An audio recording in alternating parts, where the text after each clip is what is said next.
This is Positively Hygiene with your host, Amber Lovatos, Amy Prenti, and Angela Doe. Listen on as we dive into the positive of dental hygiene.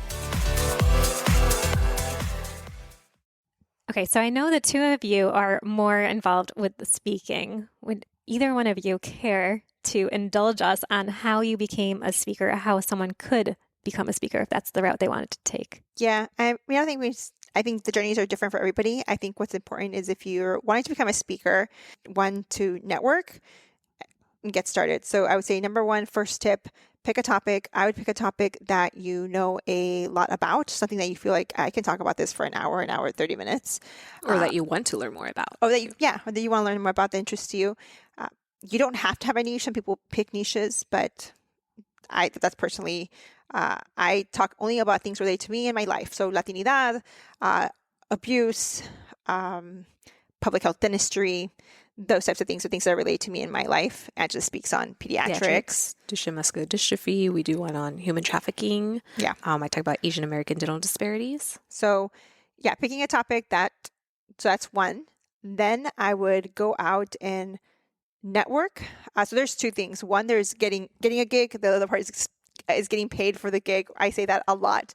Those are two different things. So one, getting the gig. But before that, we should talk about what you need to get the gig. So you're going to need abstracts, objectives, a bio. Angela, tips for writing objectives.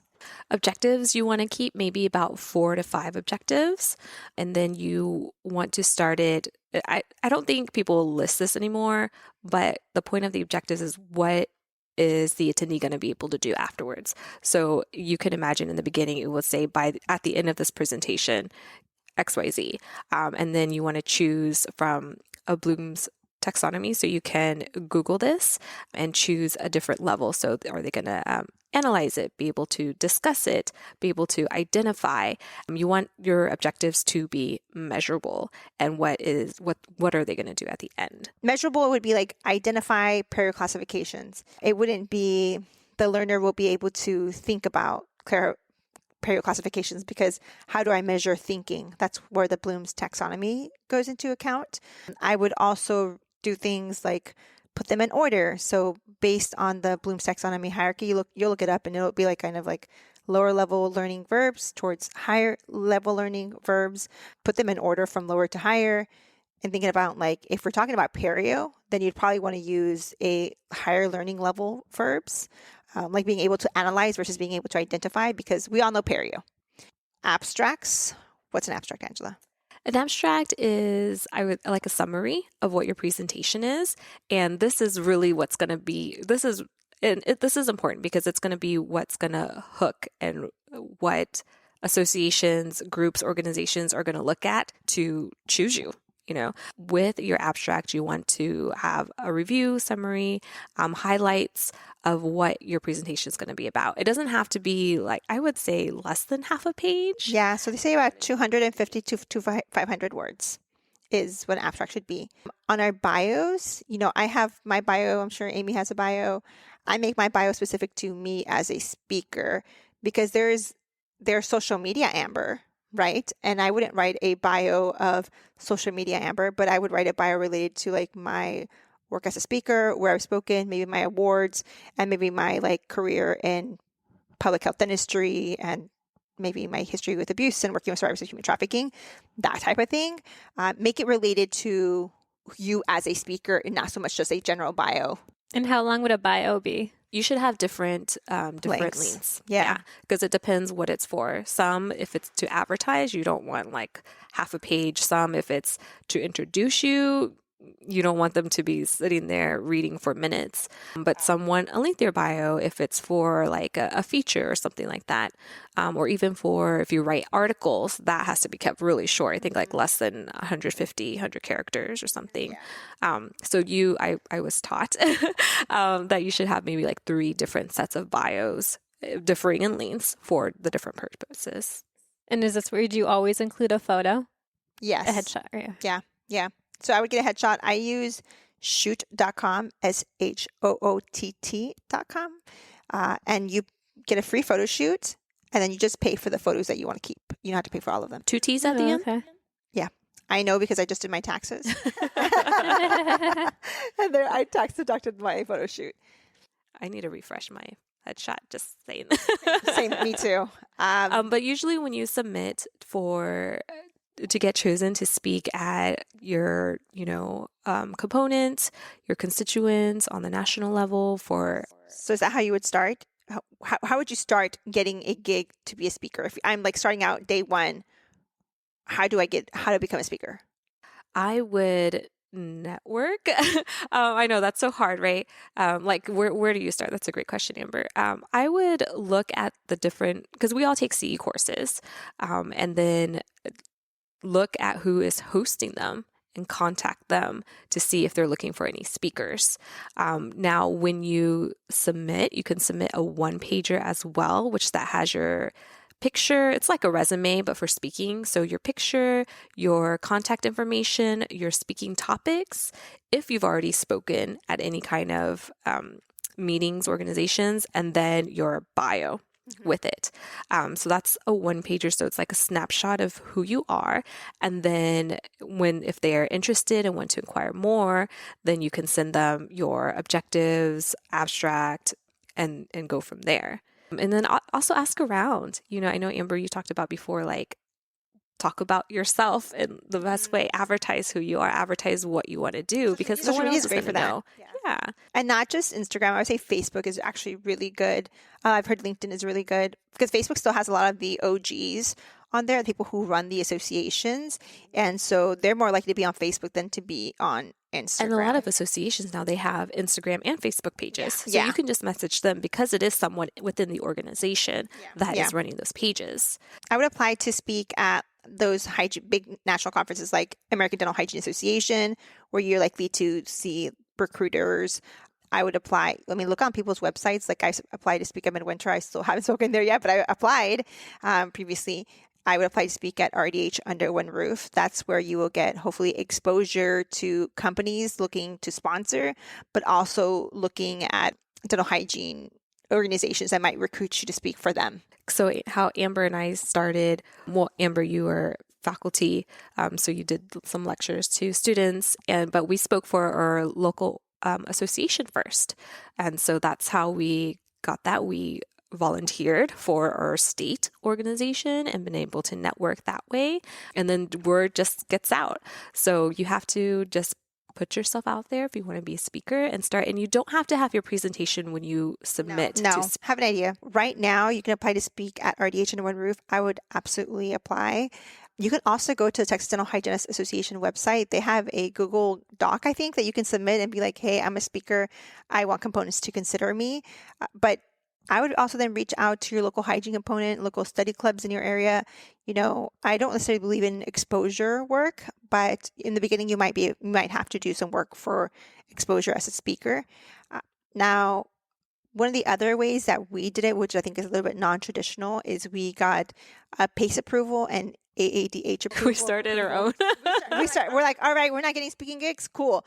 We're gonna build our own table, right? We're gonna start a study club.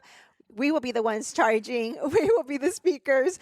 We'll be the whole business. So that's also like always an option. You can apply to be a CE provider so that you can, be the speaker and provide the CE course and then charge people, and then you don't have to depend on other people. It is hard work, I will say, hard work to get sponsorship or get people to pay. But when we first started, especially with our human trafficking, we would get a lot of business from that. But how do we get paid? So some associations do pay. Some, they have an honorarium, some do not. Or they have like a gift or something of the sort. From there, I had networked with companies I had a relationship with, and it integrated into what my presentation was. It couldn't have been something completely off topic. And then I'm like, okay, let me segue 5 minutes to talk about this product. No, it had to integrate with what I'm already speaking about and something that I use and recommend personally for me. That is a requirement. And then from there, talked about compensation, or they would cover your honorarium. Yeah, you have to have maybe like a set number that you would want to be paid.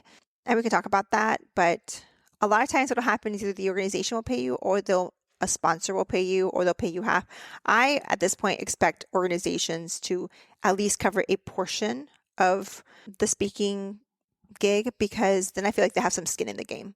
If they're not contributing to this, then why would they promote it? Like then, then I lose because my sponsor is paying me all this money and yet you have 10 people in attendance. Well, that's going to hurt my sponsor, and I want to help my sponsor. But no sponsors want something in return too, whether that's you integrating their product, whether that's giving them time to talk before the presentation.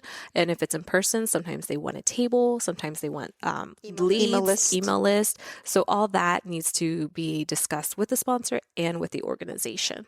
But also know that you're not, for a course to be approved by like PACE, you can't say like Oral-B electric toothbrush. You can say oscillating toothbrushes. You can't say like this specific toothpaste. You can talk about stannous fluoride toothpaste.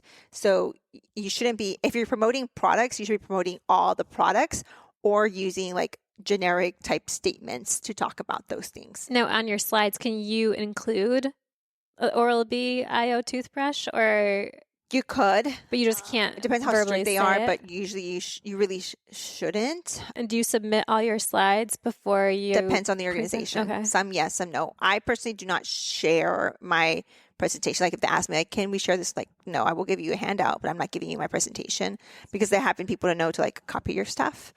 Compensation wise, what should people expect if they're just starting off? So right now I know so starting off I did $250. I think that was my thing for like, I think it was an hour and a half typically. So I have I have different versions of my presentation to where they're an hour and a half, and 2 hours. And that just sort of came along the way, depending on what who I was speaking for. So starting out, I think I did an hour and a half for $250. Now I've grown far from that, and I haven't actually done a lot of speaking lately by choice. I haven't really like sought out opportunities, but now I know people make thousands, like 4,000. So, I mean, honestly, if you expect me to go out, like fly out somewhere, I need $4,000 in my pocket. And that's not you. I also need my flight and my flight and my hotel covered. Like I need 4,000 profit for me. That's consideration too, whether virtual or in person. But I've also been speaking since 2018. So, and I've done a yeah. So I think virtually though, I get like probably like 1,500 for an hour and a half. It's what I get, like $1,000 to $2,000. I likely probably wouldn't do it for less than that, but also in a place of privilege where I don't need to work that much. And so blessed to have work. I don't want to be overworked. I want to still have a good balanced life, because you can be overworked, right? And so if it's just not worth my time, I don't care that much about money to the point that I want to be constantly working. And so I'm not going to take anything under 1,000. I probably wouldn't take for a virtual, but that is something I worked up to. When I first started, I was traveling for $250 from Houston to San Antonio to Houston to Austin. Like when I was first starting out, things were different, but now at this point, yeah, I do expect a little bit more. But I know people who, I think there's some speakers who probably make like 8,000. Yeah. I mean, there's people who make a lot of money. It is sometimes hard. I feel like getting sponsorship is hard. Some sponsors might expect you to talk about all these products. And recently I had to tell a company, no, I asked them for 1,500 and they told me 1,000, but that I need to talk about 8 of their products. And so I told them that's going to be a no for me, because I don't also want my entire presentation to be products. Right. There's just like different balances, but really wanted to just come out here and tell y'all, if you're interested in speaking, right now's the time. Submit to RDH Under One Roof. Deadline is quickly approaching. Yes, August 25th.